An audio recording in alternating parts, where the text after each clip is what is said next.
Alright, I'm filming this video on my phone because my computer is almost out of storage in the OneDrive, which I've been filming everything in. But today, thank you for returning to the Nexus.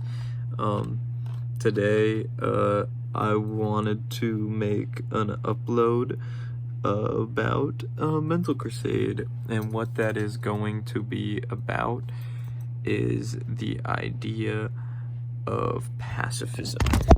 Alright, so why pacifism? I don't know. I thought of it just now. I'm just going off on a tangent about something, and I decided that's what it would be.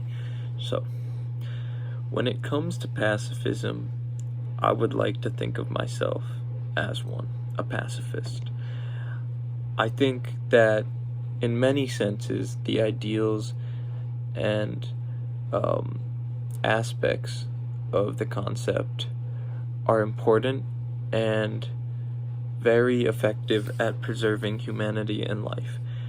I think that it is ideal for a society to preach peace and not raising violence or hands on other people. Now, I believe there's limits. Consensual fighting on both parties, that's fine. Self-defense, that's fine.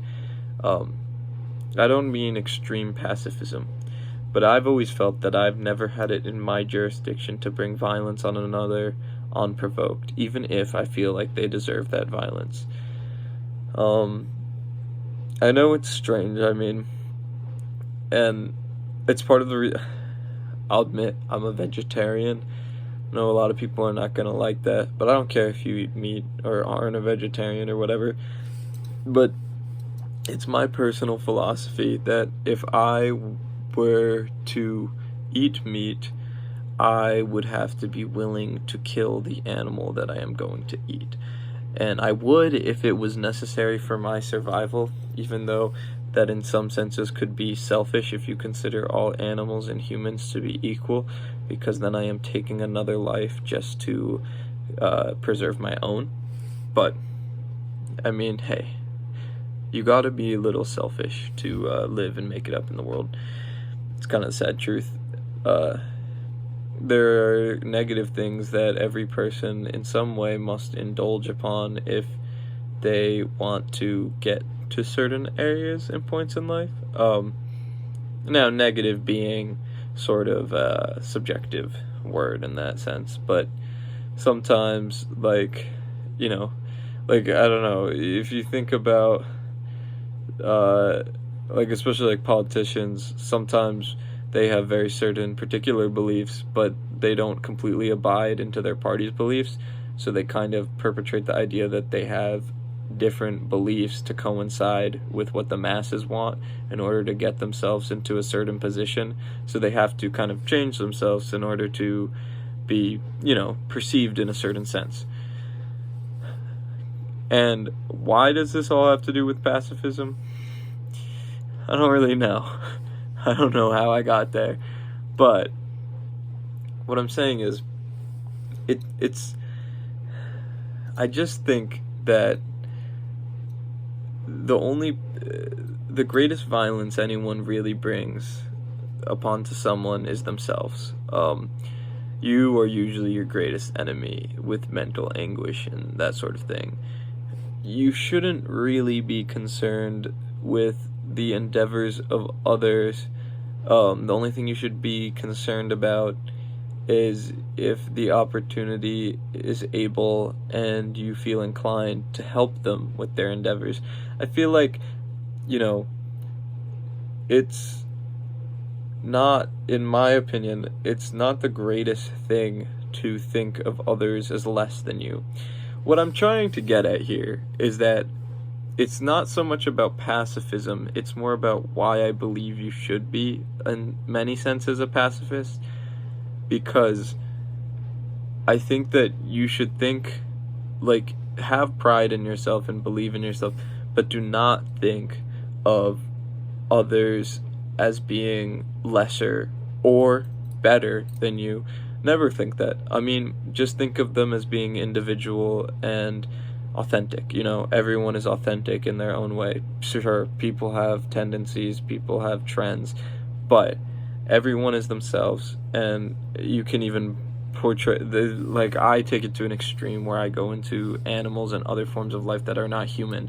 Any form of life I just consider to be an equal. But if everything is truly equal, then you don't want to place yourself on a pedestal. I'm not saying not to. I'm just saying, in my opinion, I wouldn't do that. I think if you do that, especially too often, you become kind of like, like a prick to other people.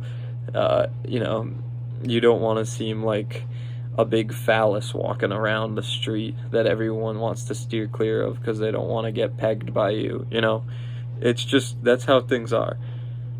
Like, what I really mean is just have pride in yourself, but do not, in my opinion, do not subject others to a form of dominance over them, or a form of, just be willing to learn from others and think of them as equal to you. Don't create pedestals for other people. Everyone sits on a huge bench. Don't think of everyone as being in a different place. Think of them as on bleachers. Everyone is in the same section. Everyone is in the process of life, and you're a part of it, and they're a part of it. And therefore, pacifism in many cases is an effective thing, because violence really stems from corruption and powerful people doing stupid things in the sense of the public, but for their own benefit. I don't know how much this was about pacifism. Let's be real. This was more about how you should portray yourself to others, in my opinion, and think of yourself as in comparison to others, just to really be, if you really want to be respectful to other people, you must try your best to think of them as truly equal to you. And, that's pretty hard to do, quite honestly. A lot of things are hard to do. And, yeah. So, thank you for listening to this first phone-filmed video in the Nexus. And this was a mental crusade on pacifism and how you should perceive yourself in the expectancy, I guess, of others. So, thank you, and I'll see you. And yeah, thank you. See you.